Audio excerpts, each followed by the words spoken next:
کسی بھی مسلمان کو تکلیف دینا حرام ہے. کسی مسلمان کو تکلیف دینے والا کبیرہ گناہ کا مرتکب ہو جاتا ہے، اور کبیرہ گناہ انسان کے لیے بہت خطرناک یہ عمل ہے، اس سے بچنا چاہیے. اب دیکھیے، یہاں ایک صاحب ہیں، مفتی کہتے ہیں اپنے آپ کو. یہاں بہت سارے مفتی ہیں جعلی، اور ڈاکٹر ذاکر نائک کے بغض میں یہ مفتی شاہیر رضا اس کا نام ہے، اور یہ ڈاکٹر ذاکر نائک کو چیلنج کرتا ہے. کہاں ایوب خان اور کہاں سنگل پان، یہ دونوں کیا ایک ہو سکتا ہے؟ اب یہ مقابلہ کرنا چاہتا ہے. یہ کہتا ہے کہ ڈاکٹر ذاکر نائک نے قرآن مجید کی آیت غلط بتا دیا. مانتا ہوں غلط بتا دیا، اس میں کون سی بات ہے؟ اگر اس نے 43 بولنے کے بجائے 46 بول دیا ہے یا کچھ اور نمبر بتا دیا تو اس کو غلطی نہیں کہتے ہیں.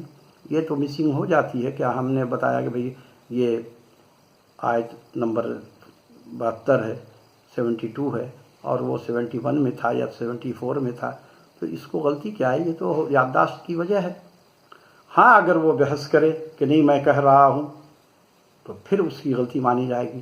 ڈاکٹر ذاکر نائک نے تو یہ نہیں چیلنج کیا کہ میں جو کہہ رہا ہوں وہ صحیح ہے، لیکن یہ لوگ بغض میں ڈاکٹر ذاکر نائک کے اس قسم کی بکواس کرتے ہیں. اور مفتی ہیں، جب تمہارے دل صاف نہیں ہے، ارے مسلمان تو وہ ہے جو رات کو سوتا ہے تو سارے مسلمان کو معاف کر کے سوتا ہے، لیکن بات کیا ہے کہ یہ جو طبقہ ہے یہ کسی کو مسلمان سمجھتا ہی نہیں ہے. یہ تو ان کا عقیدہ، تو ان کے بڑوں نے ان کو یہ سکھایا ہے کہ اہل حدیث کو گالی دو تو 2 نفل کے ثواب ملیں گے. اہل حدیث کو بیت اللہ میں بیٹھ کر کے گالی دینے کا یہ تلقین کرتا ہے. ان کا عقیدہ اتنا بدبخت یہ لوگ ہیں. اور ڈاکٹر ذاکر نائک ظاہر ہے اہل حدیث کو ہی فالو کرتے ہیں، ان کو رفع الدین کے ساتھ نماز پڑھتے ہیں، ظاہر ہے اہل حدیث، لیکن وہ ظاہر نہیں کرتے ہیں کہ میرا مسلک کیا ہے. وہ تو صرف کتاب و سنت پہ چلتے ہیں. اور ڈاکٹر ذاکر نائک کا یہ لوگ مقابلہ کرنے کے در پہ ہیں. یہ ہرگز ہو ہی نہیں سکتا کہ ڈاکٹر ذاکر نائک کے قریب برابری تم لوگ ان کے برابر ہو جاؤ. اللہ نے بس ان کو جتنا علم دینا ہے وہ اللہ نے دیا ہے، ان کا اپنا کوئی کمال نہیں ہے، اور یہاں ہر انسان کا اپنا کوئی کمال نہیں ہے. یہ اللہ جسے چاہتا ہے اسے عطا کر دیتا ہے. تو یہ بدبخت مولوی ہے اور یہ ڈاکٹر ذاکر نائک کو اس قسم سے برا بھلا کہہ رہا ہے. تو اب اس طرح کی غلطی تو اکثر لوگوں سے ہو جاتی، کیا ان سے نہیں ہوتی؟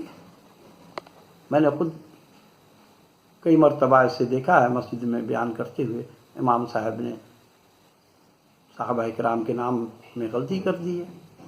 نام جس کا لینا تھا کسی اور کا نام لے لیا، واقعہ صحیح تھا. تو ایسے غلطی کو غلطی نہیں کہا جاتا، بلکہ اس سے صرف آپ یہ کہہ سکتے ہیں بھائی آپ دوبارہ کتاب دیکھ لیجیے. لیکن یہ بغض میں اس کو یعنی کفر کی بات سمجھانا چاہتا ہے کہ وہ اس نے جیسے کفر کر لیا. ارے بھائی آیت کی غلطی ہو جاتی ہے. اور ویسے بھی آپ نے دیکھا ہوگا تراویح میں حافظ صاحب تلاوت کرتے ہیں بہت جگہوں پہ، چھوٹی چھوٹی جو مسجد ہیں گاؤں دیہاتوں میں، وہاں سامع کی حیثیت سے کوئی حافظ نہیں ہوتا ہے تو وہ غلطی ہو جاتی ہے، ان سے کوئی آیت ہی چھوٹ جاتی ہے. یا ایسا بھی ہوتا ہے جہاں پر تعلمون ہے وہاں پہ تعملون انہوں نے پڑھ دیا، بعد میں ان کو خیال آ جاتا ہے کہ میں نے غلطی کی ہے. اللہ درگزر کرنے والا ہے. تو اس سے بچنا چاہیے. وما علینا الا البلاغ.